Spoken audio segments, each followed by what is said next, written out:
Bonjour, chers amis, Shana Tova, une bonne année, une bonne santé, une grande réussite dans tous les domaines, spirituellement, matériellement, physiquement, la santé, le bonheur, tout ce qu'il faut autour de soi, dans la famille.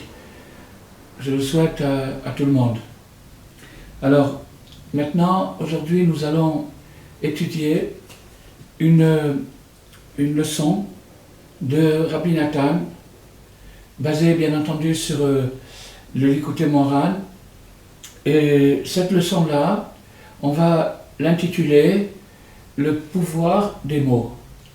Le pouvoir des mots, comme son nom l'indique, c'est le pouvoir que chacun possède avec le choix des mots qu'il emploie, qu'il prononce, de déterminer sa vie dans un sens ou dans l'autre. Donc on va suivre, comme à l'habitude, on va suivre le fil de Rabbi Nathan dans le Likutei Halachot résumé, et on essaiera de faire, d'animer le débat de façon à ce que chacun et chacune puisse y trouver son content, c'est-à-dire des solutions, des idées pour améliorer sa vie, améliorer son existence.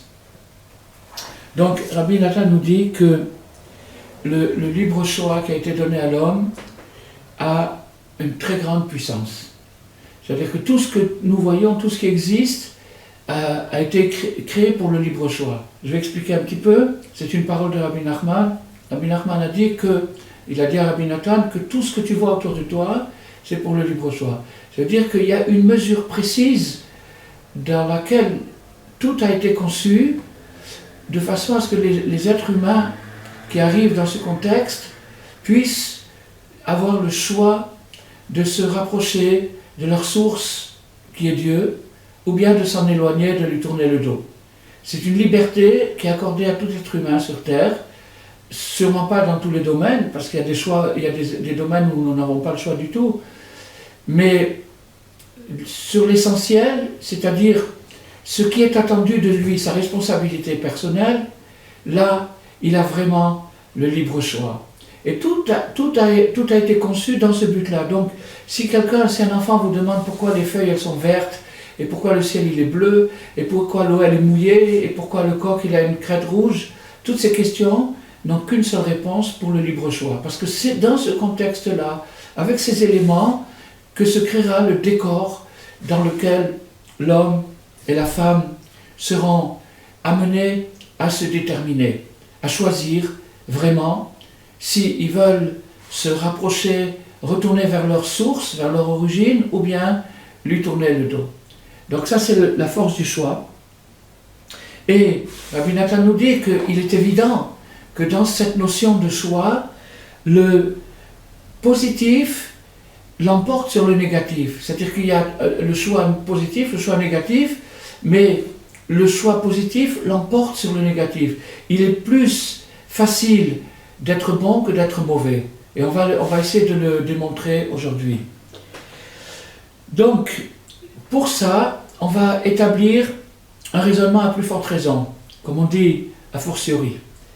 Donc, ce raisonnement-là, à plus forte raison, se base sur un personnage historique des plus répugnants. Ce personnage-là s'appelait Bilam. Bilam, c'est un personnage de l'époque de Moshe Rabbeinu, de l'époque de la sortie d'Égypte. Il était d'ailleurs conseiller chez Pharaon, et après il a fait sa route tout seul, et c'était un personnage mystique. C'était un personnage mystique qui possédait des clés de magie et des clés de mystique qui lui permettaient, au moyen de méditation, dont il connaissait les techniques secrètes, d'arriver à des états prophétiques. Il arrivait à des états prophétiques. Alors, maintenant, pourquoi je dis un des personnages les plus répugnants? Parce que son comportement humain était dégradé au niveau le plus bas jusqu'au bestialisme. Et donc, un personnage comme ça qui en même temps vivait une double vie, c'est-à-dire d'un côté une très très très haute inspiration. Il y a d'ailleurs toute une section hebdomadaire dans le Pentateuque, dans le Chumash, qui est consacrée à ce fameux Bilam. Donc, les paroles qu'il a prononcées, qui ont été enregistrées par la Torah et qui sont éternelles, ce sont des paroles sublimes et merveilleuses. Donc il était prédisposé à cet état sublimé, mystique, mais sans pour autant changer son comportement et se livrer à des choses vraiment très très basses qu'on ne peut même pas nommer en public. Donc,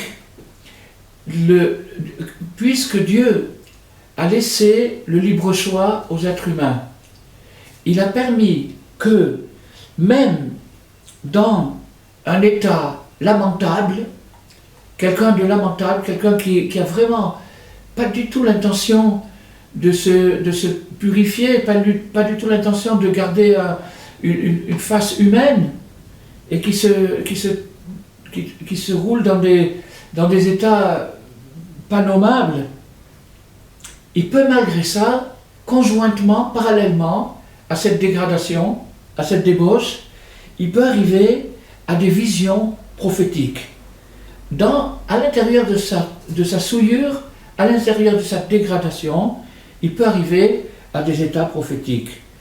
Jusqu'à ce que nos sages ont tellement apprécié ce paradoxe, cette contradiction, à sa juste gravité, quand ils ont dit, à la fin de la Torah, nous disons qu'il ne s'est pas levé en Israël d'autres prophètes comme Moïse. L'Okam Be'Israël que Moshe Od. Il ne s'est pas levé d'autres prophètes comme Moïse. C'est-à-dire que c'est le prince de tous les prophètes qui a dépassé tout le monde, jusqu'à ce que personne, en tant que prophète, n'ait pu le dépasser. Mais nos sages nous disent, en Israël, dans le peuple juif, il n'y a pas eu plus grand que Moïse. Mais dans les nations, dans les nations du monde, il y a eu quelqu'un qui pouvait rivaliser avec le prince des prophètes, qui était ce personnage, Bilam. Donc ce répugnant Bilam a pu rivaliser, égaliser en prophétie le prince de tous les prophètes, c'est-à-dire Moïse. Alors c'est une chose incompréhensible, c'est un paradoxe tellement flagrant qu'on se demande comment est-ce possible. Donc c'est ça le but de notre cours aujourd'hui, d'essayer d'élucider cette chose et d'en tirer quelque chose de très fort. Tout ça, nous dit Rabbi Nathan, parce que le pouvoir du choix est immense. Et il y a la possibilité chez l'homme de concentrer sa pensée avec une grande force à tel point qu'il puisse attirer à lui ce qu'il veut. Les gens qui lisent un peu la littérature New Age, la littérature coaching et toutes ces choses-là, ont sûrement entendu parler du livre, le best-seller américain, Le Secret, Le Secret, et dans lequel l'auteur de ce livre développe cette idée-là du pouvoir d'attraction. Du pouvoir d'attraction, c'est-à-dire qu'on peut par la pensée attirer ce qu'on veut à nous. On a ce pouvoir-là, Dieu nous a donné ce pouvoir d'attirer à nous ce qu'on désire. Mais pour le faire, il faut un certain entraînement, c'est un art, un métier, qui consiste à savoir concentrer sa pensée. Concentrer sa pensée. Donc, il faut pour cela que la pensée soit très forte, très très forte, dans l'intérieur de la pensée, comme dans l'extérieur de la pensée. C'est-à-dire qu'il faut qu'il y ait un ajustement entre l'intérieur de la pensée, qui est totalement virtuelle, totalement abstraite, impalpable, et l'extérieur de la pensée, c'est-à-dire ça reste encore dans la pensée, mais c'est un degré plus concret déjà. C'est-à-dire quand je pense, je me dis je vais aller me promener. Donc quand j'ai cette idée qui me vient dans la tête, c'est une pensée. C'est quelque chose d'abstrait qui n'a pas de dessin, qui n'a pas de définition, qui est totalement abstraite. Mais quand je continue à penser sans parler, je me trouve tout seul, donc j'essaye de ne pas trop me parler à moi-même tout seul.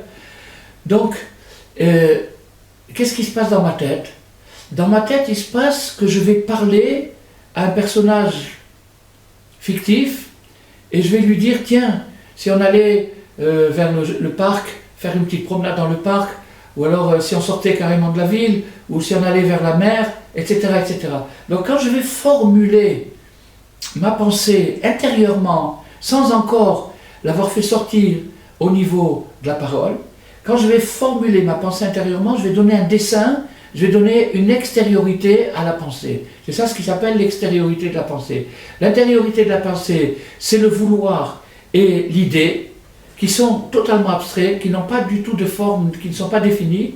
Et l'extériorité de la pensée, c'est le dessin que je donne, la forme concrète que je donne à ma pensée encore dans ma tête avant de l'avoir exprimée par la parole.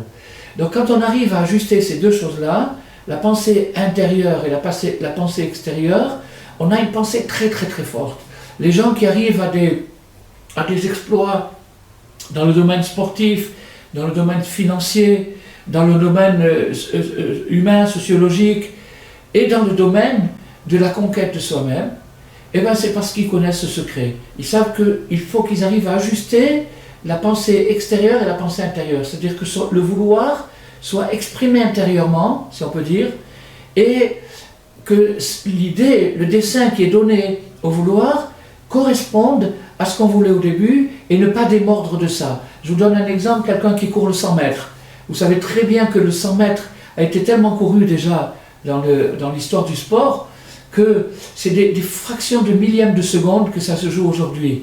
Donc la personne qui veut atteindre un record ou au moins arriver au standard des records, elle doit pendant toute la période, la durée du 100 mètres, ne pas démordre une seconde de sa pensée « je veux y arriver le plus vite possible ». Et la personne qui arrive vraiment à ne pas se distraire, à conserver cette pensée, peut arriver à faire des exploits en considérant bien sûr qu'elle est les membres physiques qui s'y prêtent. On peut pas, si quelqu'un, Chas v'Shalom, n'a pas la vue, il ne peut pas se mettre à faire de la peinture. Si quelqu'un n'a pas l'ouïe, il ne peut pas se mettre à faire de la musique. Donc il faut avoir les kelim, il faut avoir les instruments qui s'y prêtent. Mais quand on a les instruments moyens et normaux, et qu'on sait concentrer sa pensée, c'est-à-dire ajuster la profondeur de la pensée avec l'extériorité de la pensée, alors à ce moment-là, on arrive à des merveilles. Donc Rabbi Nachman a développé ça dans un de ses enseignements. Alors Rabbi Nathan maintenant commente ces choses-là et la rapporte à notre débat d'aujourd'hui, à plus forte raison, deux fois, à plus forte raison, encore une troisième fois, a fortiori, fils et petit-fils de la fortiori, c'est-à-dire au maximum, pousser la chose au maximum, c'est-à-dire que si ce principe est vrai dans le domaine profane, bien entendu, ce que les livres en question dont je vous ai parlé, Le Secret et d'autres encore, oublient parfois de souligner, c'est que c'est vrai qu'on peut, par le pouvoir de la pensée, attirer à soi ce qu'on veut, mais il faut savoir que vouloir. Parce que si ce qu'on désire c'est quelque chose de négatif, alors à ce moment-là, ça sera une puissance négative. C'est-à-dire que la puissance aura été dirigée vers le mal.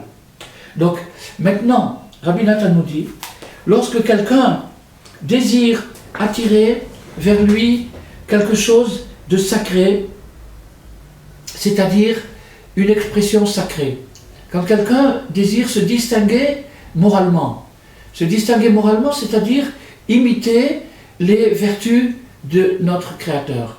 Notre Créateur a des vertus, des qualités, et il nous les a données en imitation. Naturellement, lui, dans l'absolu, il n'est pas question de parler de vertu et d'imitation, c'est seulement pour nous, à partir du degré où il se révèle à nous, à partir du degré où il nous a créés, son comportement se fait avec certaines vertus, et ces vertus, nous devons les imiter. Donc si quelqu'un désire attirer à lui ce comportement, avoir un comportement divin, et il désire attirer ça à son état actuel. Il se trouve dans un état X. En ce moment, il se trouve dans un état moral, physique, humain, X. il est dans cet état-là, et c'est là où il veut attirer quelque chose de sublime. Il désire quelque chose de mieux, plus de justice, plus d'amour, plus de rigueur, plus de tout, s'améliorer sa condition spirituelle. Mais alors il faut l'attirer à soi, parce que pour l'instant il n'est pas tellement dans la spiritualité. Peut-être que grâce à ça, grâce au fait qu'il arrivera à attirer quelque chose de spirituel et de sublime à lui-même, peut-être qu'il arrivera à retrouver sa pureté. Vous savez tous qu'on a une pureté, une certaine pureté. Quand on avait 3 ans, 4 ans, on était beaucoup plus sincère et beaucoup plus pur qu'aujourd'hui. Le temps fait les choses et nous aussi on les aide à se faire, et donc on arrive petit à petit à perdre son innocence. Donc maintenant, si quelqu'un veut revenir à cette innocence, à cette pureté de l'enfant, ou d'une période de sa vie où il a fait l'expérience de quelque chose de pur, d'innocent, et il voudrait retourner à ça, il a une nostalgie, il a un désir de retourner à ça. Alors, Rabbi Nathan nous dit, le pouvoir est entre vos mains, à chaque instant que vous le désirez. Le pouvoir de retourner à votre innocence, de retrouver votre pureté, il est entre vos mains à chaque instant que vous le désirerez. Même si votre état actuel est lamentable. Même si vous êtes dans un état lamentable actuellement, ça arrive à tout le monde.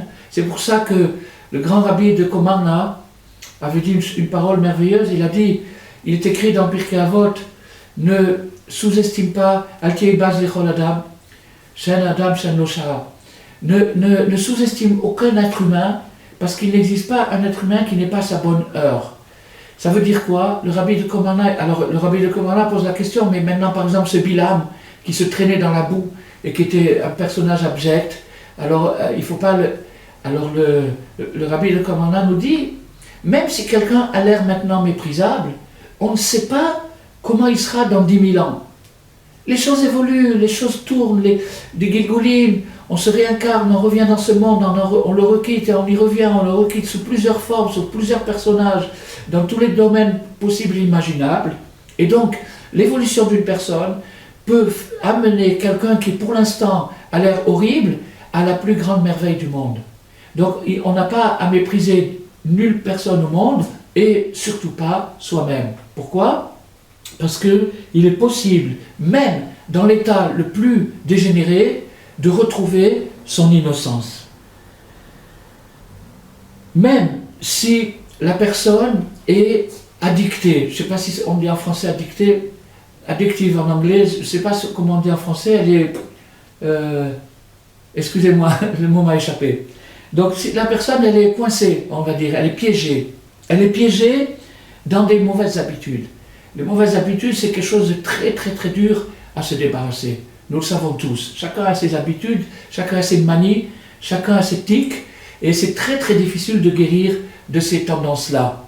Donc même si la personne actuellement est encore dans ses mauvaises habitudes, Chas v'Shalom, que Dieu nous en préserve, malgré ça, il a encore, là où il est, le pouvoir du choix. Il n'est pas destitué, il n'a pas perdu son pouvoir du choix. C'est ça la leçon que nous donne Rabbi Nathan, c'est que le pouvoir du choix, on peut toujours se rattraper. Toujours. Aucune différence de degré dans lequel l'homme a pu être coincé, piégé dans des mauvaises habitudes, il peut se rattraper en se renforçant de l'endroit où il se trouve, là où il est tombé, et en attirant à lui le langage sacré. C'est-à-dire que bien que l'homme soit comme il est, donc on revient à ce bonhomme-là qui est vraiment pas recommandable, on a quitté Bilam pour l'instant, on l'utilise que pour un calvachomer, c'est-à-dire un raisonnement a fortiori. Si lui, la Torah lui consacre une paracha, eh bien c'est que le pire des pires, on ne peut pas imaginer un personnage historique pire que Bilam, parce qu'il y a eu des tyrans, des vandales, des monstres, dernièrement les dictateurs du XXe siècle, etc. Et avec ceux du XXIe siècle, on ne sait pas ce qui va se passer. Mais en attendant, il y a eu des grandes crapules sur Terre, mais généralement, ces crapules ne se piquait pas de mystique. Tandis que Bilam, en étant une crapule, qui était prêt à faire un génocide, il était prêt à éliminer la nation juive du monde, puisque c'est ça que Balak lui demandait. Donc il était prêt à faire un génocide, mais en même temps, il avait une intimité avec Dieu, en même temps, il prophétisait. Donc on ne peut pas trouver pire que ça, une schizophrénie aussi poussée et aussi grave, c'est introuvable. Alors justement, ça c'est pour qu'on étudie Kal Vachomer, à plus forte raison. Malgré ça, si l'homme était fort, l'homme ou la femme, était fort dans sa décision de parler, d'utiliser le pouvoir des mots. C'est un pouvoir, le pouvoir des mots, c'est le pouvoir créatif. Dieu a créé tout l'univers avec la parole. La parole, c'est la condensation de la pensée. Dieu a pensé un univers et il a dit un univers, et la diction de l'univers, l'expression de l'univers, c'est ce que nous voyons. C'est ce qui s'appelle la réalité, l'univers lui-même. Donc Dieu a dit que la lumière soit et la lumière fut. Donc ça veut dire que Dieu a créé par la parole, par 10 paroles qui sont au début de la Bible. Donc maintenant, puisque nous sommes créés à l'image de Dieu, donc nous avons aussi un pouvoir créatif, et ce pouvoir créatif se situe au niveau du verbe, au niveau du mot, au niveau de la parole. Nous pouvons créer la réalité, nous pouvons recréer, nous pouvons transformer, nous pouvons faire que les choses soient selon notre volonté. Alors, ça c'est le pouvoir divin qu'il y a en l'homme, c'est pour ça que l'homme est créé à l'image de Dieu, parce que de même façon que Dieu a créé le monde par sa parole, l'homme crée son propre monde par sa parole. Il détermine sa réalité, c'est lui qui fait son propre sort. C'est lui l'auteur de son existence. Rabbi Nachman nous dit, il n'y a pas un malheur sur terre qui ne provient pas de la parole. Il y a la parole positive, il y a la parole négative. La parole positive, c'est le chant, la prière, l'étude, l'amitié, le renfort qu'on peut donner aux autres ou à soi-même. Tout ça, c'est des paroles positives. Si quelqu'un arrivait à parler positif et à ne pas parler négatif, il serait enveloppé d'une lumière, un aura de prophétie. Sachez une chose, c'est que les kabbalistes nous ont annoncé que la délivrance finale, mondiale, universelle, qui viendra avec Mashiach, c'est-à-dire la rédemption. La rédemption ne peut pas se faire tant qu'on n'a pas retrouvé la prophétie. Tant qu'on n'a pas retrouvé la prophétie, on ne peut pas sortir de ce bourbier, de cet exil dans lequel on se trouve déjà depuis des millénaires. C'est comme ça que ça doit se passer. Il faut que la prophétie revienne sur terre. La prophétie, elle est là. Aujourd'hui, Rabbi Nachman nous la révèle. C'est la parole. Navi, en hébreu, vient du mot niv, qui veut dire l'expression. Le navi, c'est celui qui s'exprime correctement. Quand il s'exprime correctement, il nettoie son imagination. Il purifie son imagination. La parole rentre dans l'homme, elle sort de sa bouche, et elle rentre dans l'homme. Attention, je reviens sur ce qu'on a dit un petit peu plus tôt. Il s'agit de paroles exprimées, dites avec des mots, avec des sonorités, mais aussi de paroles intérieures.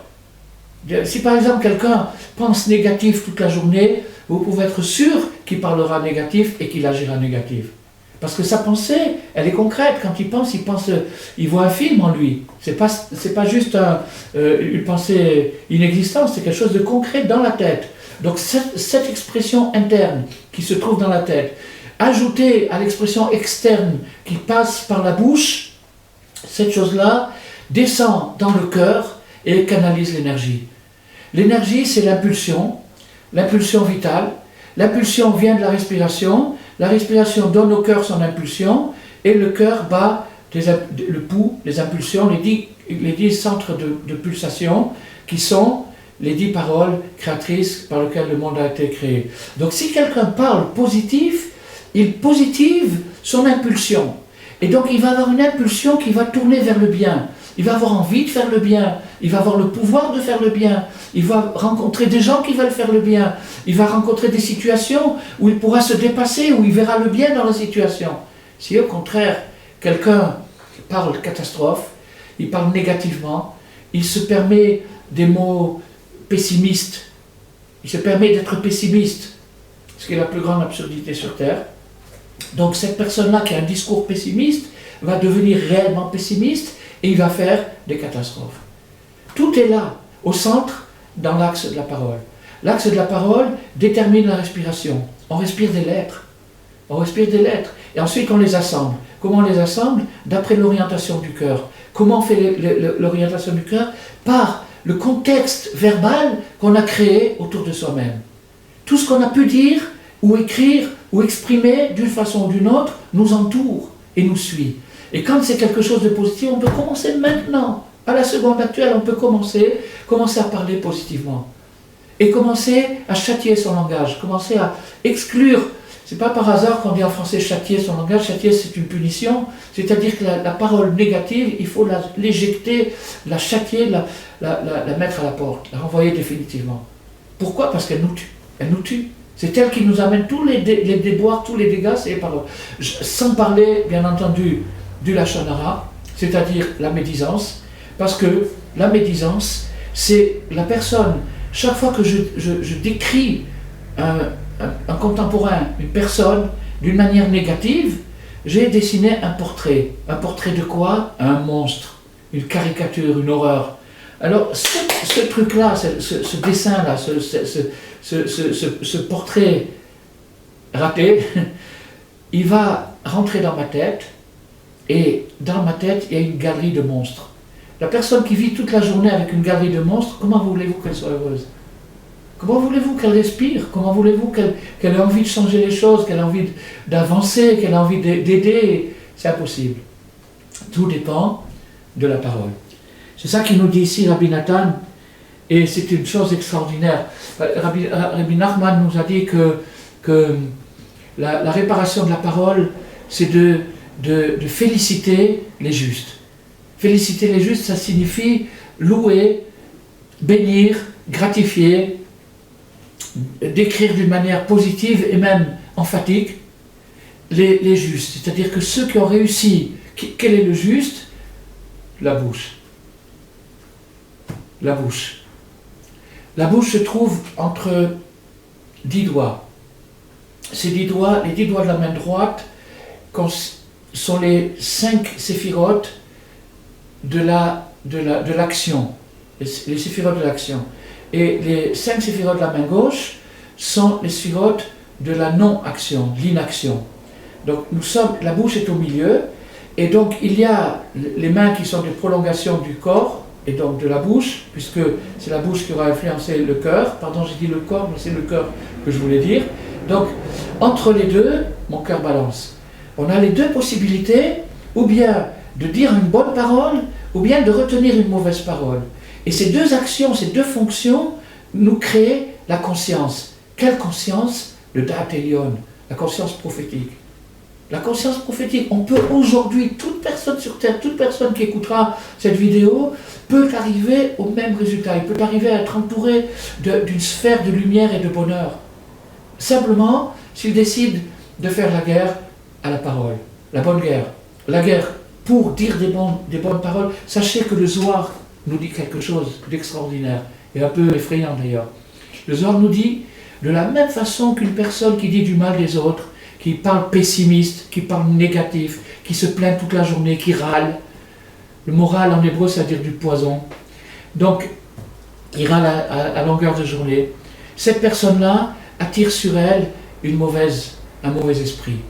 Elle attire sur elle un mauvais esprit. Ce mauvais esprit va attirer d'autres mauvais esprits, des copains et des copines, des gens qui s'identifient à ce genre d'expression et de façon d'être. Et donc, ça va faire un club de malheureux, un club de misérables. Donc ça c'est le côté négatif. Alors le Zohar nous dit, de la même façon qu'une personne qui se livre librement à la calomnie, qui parle des autres et qui jase et qui critique sans arrêt, est enveloppée d'une impureté, d'une crasse morale, de la même façon quelqu'un qui a un bon mot à dire, et qui ne le dit pas, lui aussi il est entouré d'une mauvaise force. Parce que ce qu'on a à dire de bien, il faut le dire. Il ne s'agit pas de se transformer en ascète ou en ermite, en silencieux, en moine.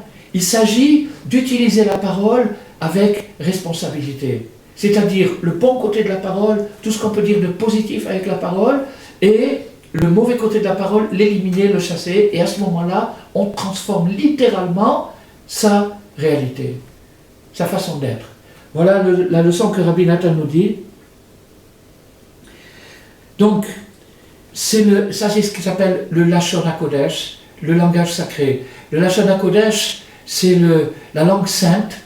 La langue sainte, c'est la langue, la parole utilisée à bon escient, pour le bien. Ça s'appelle la langue sainte.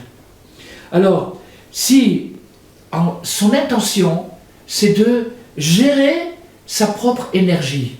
On a une énergie vitale, je l'ai dit tout à l'heure, on a une énergie vitale qui se trouve dans le cœur, et cette énergie vitale, elle est brute, elle est neutre, elle n'est pas encore déterminée. Quand est-ce qu'elle se déterminera? Quand je vais l'orienter.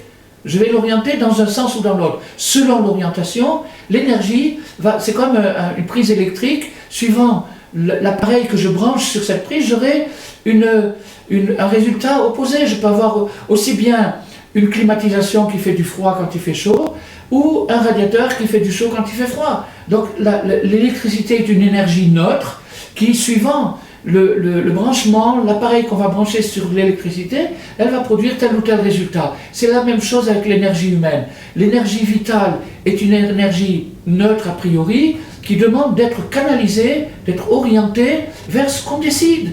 Si on veut le bien, ça ira vers le bien. Si on veut le mal, ça ira vers le mal. Mais comment est-ce qu'on fait cette orientation? Avec la parole. Alors là, c'est indispensable de mentionner la méthode de Émile Coué, qui est, d'après certains historiens, correspond au début de la pensée positive, c'est-à-dire un peu au début de la pensée positive, et qui a innové à l'école de Nancy, dans les années 20 du XXe siècle, l'autosuggestion. L'autosuggestion, c'est-à-dire le pouvoir du verbe sur le subconscient, c'est-à-dire sur les parties cachées de la pensée, c'est-à-dire d'arriver à faire une soudure entre la parole exprimée et le désir profond, et à ce moment-là, à partir de ça, avec l'autosuggestion verbale, ceux qui ont étudié la méthode Coué savent très bien qu'elle est foncièrement verbale, elle part d'une idée, mais cette idée doit s'exprimer par des mots répétés, et donc cette méthode verbale a un pouvoir d'orienter la pensée de l'homme vers la guérison. Il a guéri des milliers de gens avec cette méthode-là, parce que, premièrement, il était gratuit. Il ne prenait pas d'argent. Si les gens lui donnaient, il acceptait, mais il ne demandait pas d'argent. Il consultait les gens, il y avait la queue chez lui pendant des... Pourquoi n'a-t-il pas eu un succès mondial comme les grands savants, etc. Tout simplement parce qu'il était sincère. Il était sincère et les méthodes simples et sincères, les gens n'en veulent pas. Ils veulent des complications, des placebos et des trucs, ils veulent des complications et ils ne peuvent pas comprendre qu'avec quelque chose de simple, on peut guérir. Et si on peut guérir physiquement, on peut guérir mentalement et on peut guérir spirituellement. Même si quelqu'un a été élevé comme Bilam, qu'il a grandi dans la cour de Pharaon, dans la corruption totale, en étant un noble et un puissant de son époque, et donc c'était un personnage complètement corrompu, et bien malgré ça, il arrivait tout en restant dans son état, il arrivait à tirer la profession. Ça ne veut pas dire qu'il faut suivre son exemple, au contraire, c'est pour nous apprendre que même si même un personnage comme ça avait le pouvoir du verbe, alors à plus forte raison quelqu'un qui est bien intentionné, quelqu'un qui veut le bien, quelqu'un qui ne veut pas jouer un double jeu, quelqu'un qui veut la vérité, graduellement. Rabbi Nathan n'a pas dit qu'on va se transformer en ange d'une minute à l'autre, ça peut prendre des années, mais c'est pas grave.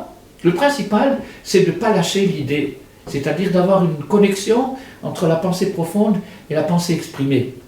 Donc,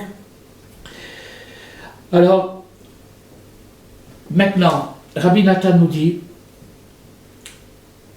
il n'y a pas une parole prononcée par l'homme pour le bien qui soit perdue. Elles sont toutes enregistrées. Aujourd'hui, avec le développement de la technologie, on trouve ça un jeu d'enfant que d'admettre ces choses-là. On trouve tout à fait normal qu'une parole puisse être enregistrée. Pourquoi? Parce qu'il y a presque un siècle qu'il y a des magnétophones qui, sous toutes leurs formes, qui enregistre les paroles des hommes. Mais c'est pas du tout évident. C'est pas évident du tout. Donc c'est une des merveilles de la création que Dieu a permis de se manifester, d'être inventé, de façon à nous faire comprendre que les paroles ne sont jamais perdues. Tout est enregistré et avec le cumul des paroles positives. Le cumul des paroles positives, c'est-à-dire l'assiduité. Rabbi Nachman a dit, celui qui veut retrouver sa racine, la teshuva c'est tashuvhe, ramène la parole à Dieu. Ramène la parole à Dieu. En parlant, il t'a créé. Donc en lui, une partie de sa parole, une partie de sa parole, c'est toi. Tu es une partie de sa parole. Il a dit que X ou Y existe. Donc cette parole, tu veux la ramener vers Dieu, ça s'appelle la teshuva. Et Ragil Be'amirat Tehillim, qui prennent l'habitude assidue de réciter des psaumes. Pourquoi? Parce que le psaume, c'est la parole sublimée par excellence. Le roi David n'avait qu'une seule idée en tête, restaurer la parole, restaurer le pouvoir du verbe. C'était ça l'idée du roi David. Pourquoi? Pour arriver au roi HaKodesh, c'est-à-dire à l'Esprit Saint, à l'inspiration sacrée. Et pourquoi? Pour arriver à la prophétie. Et pourquoi? Pour arriver à la rédemption du monde. Pour arriver à abolir la souffrance, à abolir l'injustice, à abolir toute la crasse qu'il y a sur terre, de la balayer. Donc ça c'est par le pouvoir de la parole. Et de cette façon, on peut même arriver à en venir à bout des passions les plus bestiales. Si quelqu'un est habité, comme chacun de nous, à un degré ou à un autre, par des passions bestiales, ces passions bestiales semblent insurmontables, à plus forte raison lorsqu'il s'agit d'habitude, lorsque la personne est entraînée dans ses passions à les exprimer et à rechercher toujours un plus et encore plus et encore plus et encore plus, elle est vraiment piégée et elle est vraiment coincée. De ce piège, quand on interviewe ou qu'on interroge une personne qui est piégée au niveau des passions bestiales et qu'on lui dit « tu penses que tu t'en sortiras un jour ?» Il dit « non, impossible, impossible, j'y arriverai jamais ». Il ne voit pas l'issue, il ne voit pas la sortie, c'est impossible. Comment c'est possible? C'est un truc, c'est une folie, ça le possède comme un démon, c'est un truc qui le pousse, une compulsion. Eh bien pas du tout. Avec la parole, le cumul et l'assiduité de la parole, on peut arriver à vaincre l'addiction sur les passions les plus basses, les plus bestiales. Voilà le message de Mashiach. Mashiach en hébreu se dit Mashiach, le Messie, mais on peut transposer, on peut j'oublie mon français, on peut faire passer le point qui se trouve à la droite du shin vers la gauche, et au lieu de dire Mashiach, on va dire Messiah. Messiah, ça veut dire celui qui fait parler, celui qui cause aux autres de s'exprimer. Il ouvre la porte à l'humanité, la porte de la parole. Et Mashiach, il fera que ça. Il n'aura ni armée ni rien du tout. Il va conquérir le monde par la parole. Et il va montrer à tout le monde que chacun peut conquérir son monde par la parole. C'est ça ce qu'il va apprendre aux gens. Et quand les gens il aura tellement de grâce et tellement de charme que tout le monde le croira. Rien que de le voir, on dira tout ce qu'il dit, c'est sûr que c'est vrai. Mais ça, c'est ça, un don divin qu'il recevra. Mais en attendant, le principe existe déjà aujourd'hui. Et on est dans la période pré-messianique. On est dans la période pré-messianique. Les kabbalistes et les chassidim ont été les précurseurs de la rédemption du Messie, dans la mesure où ils ont appris par quel moyen le Mashiach va conquérir le monde. Et chacun peut en déduire de là, je veux mon petit Mashiach personnel, je veux m'en sortir, j'en ai marre d'être dans cette bouillasse, je voudrais m'en sortir. Eh bien, si tu veux t'en sortir, parle, dis-le, répète-le, dis des bonnes paroles, des paroles positives, je vais m'en sortir, je suis un personnage formidable, je suis quelqu'un d'extraordinaire, j'ai un potentiel illimité, que des paroles comme ça, c'est ça ce qu'il faut se dire toute la journée, au lieu de dire le contraire. Vous savez tous aussi bien que moi qu'on est tous dans l'autocritique, à se persécuter, à se poursuivre, à se torturer. Vous savez très bien que quand on a une dent qui fait mal, on a toujours envie avec la langue de la taquiner pour lui faire encore plus mal. C'est comme ça, c'est le côté destructif de la personne. Notre côté destructif, il veut nous amener au pessimisme, à l'autocritique, à la sévérité, à l'impitoyable. Ça, c'est le côté pessimiste. Rabbi Nachman renverse la vapeur et prépare l'arrivée du Mashiach. L'arrivée du Mashiach, c'est l'arrivée du Mashiach personnel, la délivrance personnelle, de se dire, t'es un bon bonhomme, t'es un bon gars, ou une brave fille, tu vas t'en sortir, continue, allez, courage, courage, continue, continue. C'est ça Mashiach. C'est comme ça. Alors, si quelqu'un arrive à surmonter la passion bestiale, à plus forte raison que toutes les autres bricoles, les autres choses, il y a des raffinements du caractère, du comportement, de l'élégance, etc. Toutes ces choses-là sont intéressantes, mais ce n'est pas la folie. La passion bestiale, c'est la folie. Alors donc maintenant, si quelqu'un arrive à surmonter sa folie, bien sûr que tout le reste va être surmonté, il arrivera facilement à tout le reste. Ça n'est que de la poussière pour lui. Mais à condition qu'il soit assidu, déterminé, et qu'il continue malgré les rechutes. Ah, là on arrive à l'embranchement entre le message de Mashiach et le message du New Age et des écoles modernes qui prêchent presque la même chose, mais il y a une grande différence. C'est que, à partir de maintenant, si vous achetez un bouquin, vous allez à la FNAC ou à un autre truc, vous cherchez, vous savez qu'aujourd'hui, dans toutes les librairies en France et en Europe et dans le monde, vous avez des rayons entiers de mystique. La mystique est revenue à la mode, les gens cherchent un pourquoi, une explication plus profonde d'existence. Et là-bas, vous avez des bouquins, il y a même sur les anges. Une fois, j'ai compté dans une librairie 5 ou 6 bouquins sur les anges, différents. Sur les anges, sur les rêves, sur les prières, sur les mantras, sur le yoga, sur la méditation, tout ce que vous voulez et ce que vous ne voulez pas. Tout est là-bas. Mais, regardez ces livres-là, vous allez vous rendre compte qu'ils vous accompagnent, ils vous montrent un truc qui inspire. En général, les gens qui écrivent ça sont des gens eux-mêmes inspirés, donc ils sont capables de faire passer leur inspiration. Le truc va vous inspirer, mais ça va vous accompagner à une élévation, un progrès pendant un moment, et boum, on retombe sur sa face, on retombe par terre, et parfois, on retombe dans pire qu'avant. Je ne sais pas si vous connaissez, mais c'est le cas. Le cas, c'est que quand on retombe, c'est souvent dans pire qu'avant.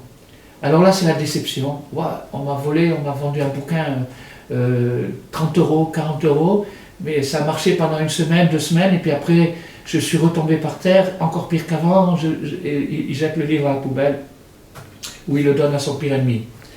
Donc, c'est comme ça que ça se passe. Ce que Rabbi Nachman nous apprend, il nous apprend 2 choses. Il nous apprend premièrement, si on est assidu, déterminé, en se disant, je m'en sortirai grâce à ma parole. C'est moi qui ai le libre choix de ma vie, je peux faire ce que je veux de ma vie, si je veux la réussir, elle sera parfaitement réussie avec la parole. Je n'ai qu'à parler positif par rapport au but qui est l'élévation et la réussite de la vie. Donc ça c'est parler positif.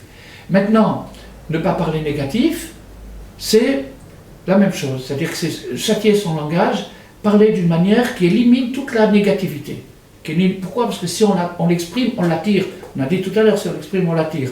Donc, si on l'exprime, on renforce la pensée, avec la pensée, on l'attire, donc, ça c'est le truc.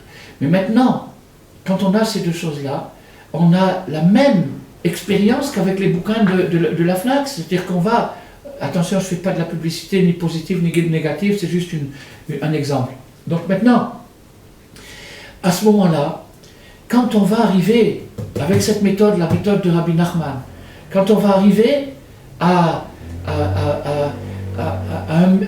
une amélioration qui peut nous amener à friser l'esprit sacré, à friser la prophétie. On peut arriver à ça même aujourd'hui, c'est très très possible. Mais, boum, une épreuve ratée, et on retombe. Et alors à ce moment-là, on est prêt à se décourager. Alors c'est là où Rabbi Nathan nous rattrape avec la 2e main. La première main c'était pour nous pousser, maintenant celle-là c'est pour nous retenir.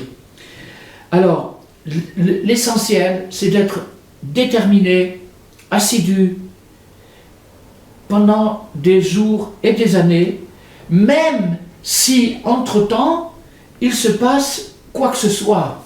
Quoi que ce soit, ça inclut tous les déboires, tous les revers qui puissent exister. Même si on a un revers, même si on retombe, ne t'occupe pas des rechutes. Continue ton truc. Ton truc, c'est la parole.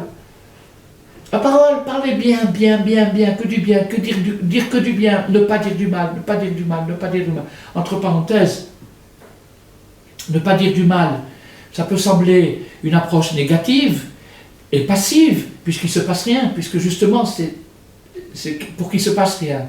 Mais nous savons, et je pense l'avoir expliqué dans ce cours plusieurs fois, que le refus du négatif est supérieur au positif.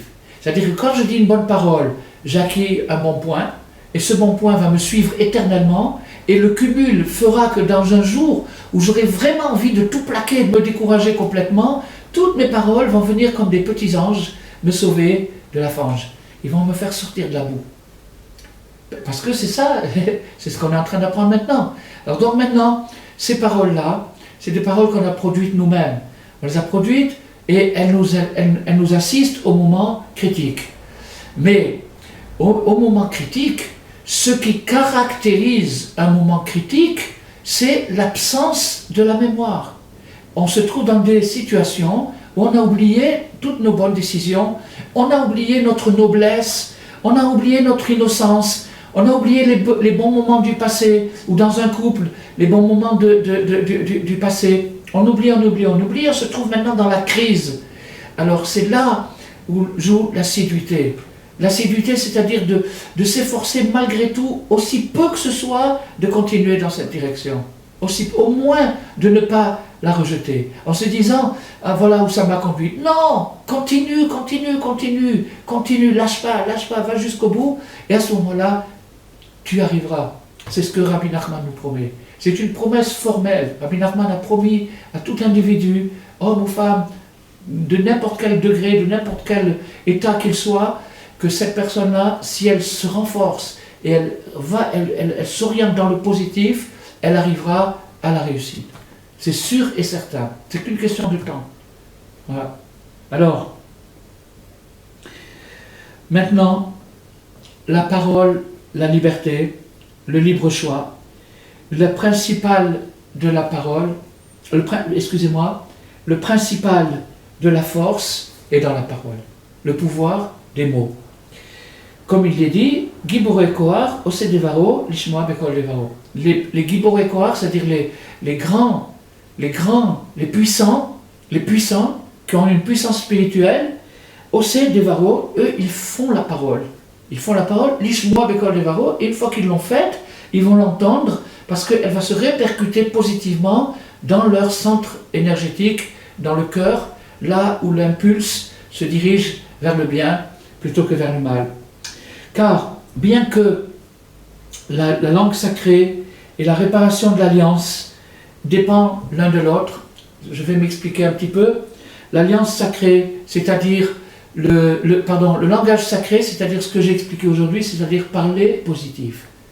Attention, il y a le Chafetz Chaim, auquel nous sommes très très attachés. Nous avons eu le mérite de fréquenter pendant 20 ans d'affilée le regretté Rav Chaikin, Zecher Tzadik Livracha, qui était un talmid, un élève du Chafetz Chaim, et donc il nous a inculqué cette présence du Chafetz Chaim, qui a su codifier la parole positive dans son Sefer, dans son livre le Chafetz Chaim. Bon, ça c'est du côté de l'étude. Maintenant, ça c'est ce qui s'appelle la langue sacrée. Et naturellement, le Chafetz Chaim lui-même était un homme d'une inspiration illimitée. On peut presque dire un prophète. Il a su, il a tout prévu d'avance, il savait tout. Voilà. Et tout ça à partir de ça, à partir de la bouche. Alors, maintenant, la sexualité, qui est la passion la plus puissante sur Terre, puisque c'est l'impulsion de la vie. C'est la reproduction, l'impulsion de la vie. C'est un domaine très très dur à conquérir de façon à en faire quelque chose de sacré, tel que ça l'est réellement. Dieu a conçu cette chose-là d'une manière sacrée, pour être Kodesh Kodashim, pour être le Saint des Saints, la chose la plus élevée, mais c'est la guerre des guerres. Donc, ces deux choses-là dépendent l'une de l'autre. C'est-à-dire que le comportement, les mœurs d'une personne dépend de son parler. Comment il va parler? c'est comme ça qu'il va se comporter. Si quelqu'un, par exemple, dit des blagues déplacées et des grossièretés et des vulgarités avec sa bouche, vous pouvez être sûr qu'il agit en conséquence. C'est une certitude. Pourquoi? Parce que sa parole dirige l'énergie vers ce domaine-là. Et si quelqu'un, au contraire, essaye de châtier son langage et d'éliminer de sa parole les paroles grossières, vulgaires, obscènes, déplacées, alors cette personne-là déjà prend une distance honorable par rapport à la passion. Il arrive déjà à s'améliorer. Tout ça par la parole. Alors, Rabbi Nathan nous dit que bien que l'un dépend de l'autre, et qu'on ne puisse pas arriver à la parole complètement rectifiée tant qu'on se comporte d'une manière immorale, malgré ça, Rabbi Nathan nous dit, bien que l'un dépend de l'autre, malgré ça, tant qu'on n'a pas atteint l'un, on peut toujours commencer par l'autre. Parlons franchement, la passion bestiale, animale qu'il y a dans l'homme, cette passion-là est pratiquement, surtout dans notre époque où elle est sollicitée, exacerbée à fond, elle est pratiquement invincible. Tandis que la passion verbale, c'est-à-dire l'envie de jaser, de critiquer, de faire de la médisance, de la calomnie, etc., tout ça, c'est beaucoup plus accessible. Pourquoi? Parce qu'encore une fois, dans la passion bestiale, il s'agit de surmonter une impulsion interne puissante et même violente. Tandis que dans le cas du mot, il s'agit d'utiliser le peu d'énergie qu'on a pour dire des bonnes paroles, pour dire des paroles pures et pour s'abstenir de dire des mauvaises paroles, ce qui n'est pas une passion délirante. Il n'y a personne qui délire pour dire une blague. Il n'y a personne qui délire pour dire une blague. Une blague, si on peut la dire, si ça fait rire les gens, d'accord, mais bon, pas plus que ça. Alors, si quelqu'un se fait une discipline minimale, c'est-à-dire de dire à partir d'aujourd'hui, je vais faire le plus de bonnes paroles que je peux, et je vais m'abstenir le plus que je peux des mauvaises paroles, alors cette personne va conquérir l'autre passion. Il va la conquérir, il va purifier son centre imaginaire, son imagination, et en purifiant l'imagination, en sublimant l'imagination, il va arriver à la révélation. À son niveau, la révélation à son niveau, c'est-à-dire à savoir qu'est-ce que je fiche là, qu'est-ce que je fais sur terre, qu'est-ce que je dois faire, qu'est-ce qu'on attend de moi, c'est tout. C'est ça la prophétie. La prophétie, c'est pas de voir des trucs psychédéliques ou des trucs de Photoshop. La poésie, la prophétie, c'est de voir clair. De voir clair. Et comment on arrive à voir clair? En parlant clair. Voilà comment on arrive à voir clair. Alors, n'importe où, quel que soit le départ, c'est bien pour l'homme et pour la femme, car il n'y a aucune parole valable, aucune parole positive qui soit jamais perdue. C'est jamais perdu. C'est toujours stocké, enregistré. Et même si la personne, elle est comme elle est dans le degré où elle a la possibilité d'exercer son choix de parler des bonnes paroles. Elle peut faire ça, c'est à la portée de tout le monde. Le Baal Shem Tov dit que c'est à la portée de tout le monde. Le Baal Shem Tov dit il y a de l'espoir pour tout le monde, puisque tout est dans la parole. C'est une parole du Baal Shem Tov. Le Baal Shem Tov dit il y a de l'espoir pour tout le monde, puisque c'est dans la parole. Donc tout le monde a une bouche, et il peut s'en servir dans le bon sens, et la fermer quand c'est dans le mauvais sens. Entre parenthèses, il y a quelque chose d'extraordinaire que la science hébraïque nous apprend, que la première lettre de l'alphabet c'est Aleph, et les initiales de Aleph c'est N-L-I-P, je n'ai pas de bouche. Qu'est-ce que veut dire je n'ai pas de bouche? C'est-à-dire que la bouche, d'après la Kabbalah, c'est la cavité qui se produit quand on ouvre les deux mâchoires. Quand on entrouvre les mâchoires, on produit une cavité qui s'appelle la bouche. Tant qu'on n'ouvre pas sa bouche, elle n'existe pas. Alors, donc maintenant, ça s'appelle le langage sacré. Et si la personne multipliera en abondance les bonnes paroles de Torah, de prière, de dialogue avec Dieu et d'encouragement, de chesed, de bonté, d'affection avec un enfant, avec son épouse, des paroles gentilles, des bonnes paroles. Plus la personne va multiplier ces paroles-là, alors à la fin finale, tous ces paroles qu'il aura dit dans sa vie vont se cumuler et l'aideront dans ce monde et dans l'autre. Il y a encore un long parcours. Je vous ai dit tout à l'heure qu'il fallait mépriser personne parce que dans 10 000 ans, on ne sait pas où ça, mais pendant ces 10 000 ans, qu'est-ce qui va se passer avec lui? Qu'est-ce qu'il va traverser? C'est encore un long, long chemin. On n'est que dans une petite fraction, on ne meurt jamais. C'est une illusion, on ne meurt pas. On passe d'un état à l'autre. De même que quand on naît, on passe d'un état à l'autre. Quand on meurt, on passe d'un état à l'autre et on continue le long chemin vers l'éternité. Donc, dans ce long chemin vers l'éternité, on aura besoin de provisions, on aura besoin de réserves. C'est un long chemin. Et toutes ces réserves, elles viennent des bonnes paroles. Et toutes les bonnes paroles qu'on peut prononcer dans ce monde, c'est des réserves d'énergie, de force et de salvation pour toute l'éternité. Et de la même façon qu'aucune bonne parole n'est perdue, aucun effort pour surmonter sa tentation n'est jamais perdu. C'est-à-dire que c'est enregistré, bien que c'est rien, un tout petit truc, un petit effort. Ah, il s'est arrêté en chemin, il n'a pas été jusqu'au bout, c'est enregistré. Tout est enregistré. Il n'y a pas d'oubli chez Dieu. Dieu n'oublie rien. Il se rappelle de tout. Tout est enregistré. Donc, puisque c'est enregistré, il le retrouvera. Il le retrouvera au moment où il en aura le plus besoin.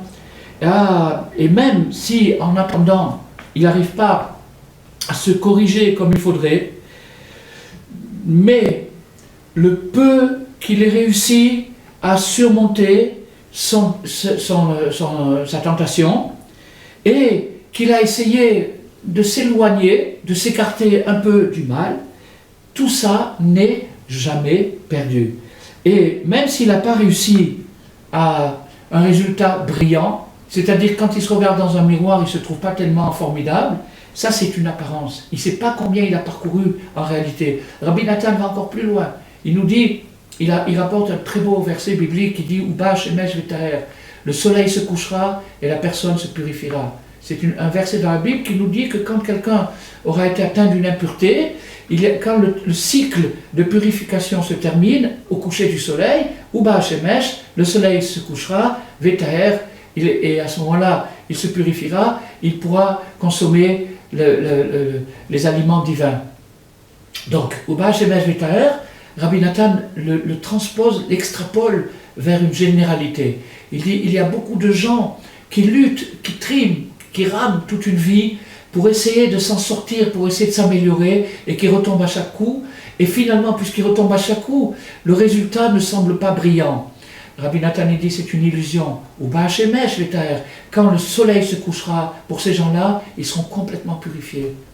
Ils ne se sont pas rendus compte que pendant tous les efforts qu'ils ont faits, le résultat n'a pas été brillant, et ça c'était leur épreuve. Il fallait qu'ils surmontent cette épreuve. Comment est-ce qu'on surmonte cette épreuve? Avec la tête de bois. Avec la tête de bois, avec l'obstination, avec la tête de mule, d'aller jusqu'au bout, de ne pas lâcher son fil, de continuer. Comme vous voyez, il y a des gens comme ça. Alors les gens leur disent, oui, mais tu es un hypocrite, tu te conduis comme ça et tu continues à faire tes prières. Qu'est-ce que ça a à faire l'un avec l'autre? Ça n'a rien à faire l'un avec l'autre. C'est pas parce que je me suis conduit comme ça que je ne dois plus faire ma prière. Au contraire, le Baal Shem Tov dit, si quelqu'un avait commis un crime, il devrait faire quand même la prière de Mincha. Il n'est pas dispensé de Mincha parce ça n'a aucun rapport. Le bien, et pas s'occuper du mal. Alors maintenant, si on arrive à pas s'occuper du mal et à s'occuper que du bien, on aura une grande surprise extraordinaire à la fin.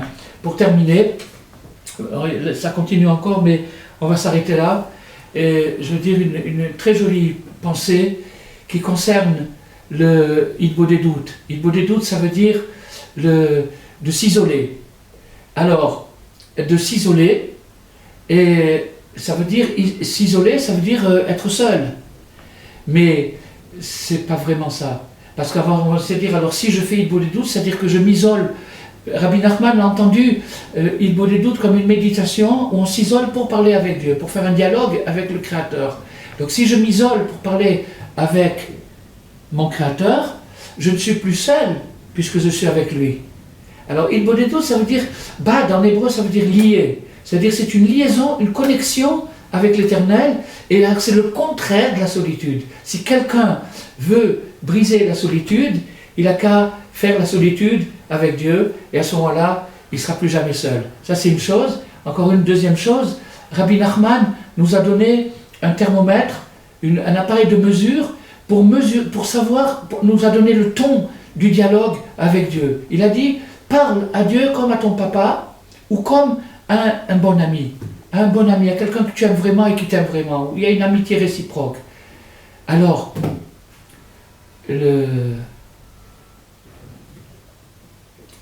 un bon ami, mais l'amitié c'est réciproque. Alors ça veut dire que moi je suis l'ami de Dieu, ça veut dire que lui aussi il est mon ami. Maintenant nous avons un texte dans le Talmud qui nous dit Al achek mishachenra val titraber la racha. Éloigne-toi du mauvais voisin et ne deviens pas l'ami du méchant. Alors comment est-ce que Dieu peut devenir l'ami des gens qui ne sont pas toujours recommandables?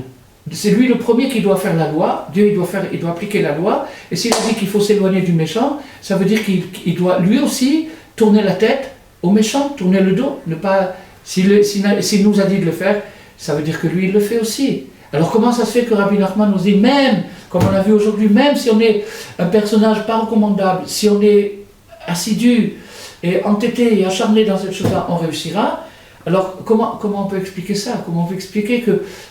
Alors ça veut dire que même malgré notre situation actuelle, qu'on n'est pas toujours recommandable, est-ce que je peux dire que je suis l'ami de Dieu si je me comporte d'une manière qu'il n'aime pas, si je fais des choses, si je détruis son œuvre? Est-ce que je peux dire que je suis son ami? Est-ce que je peux dire qu'il m'aime? La réponse est comme ça. Dès l'instant où j'ouvre ma bouche pour lui parler, je cesse d'être un méchant. Voilà.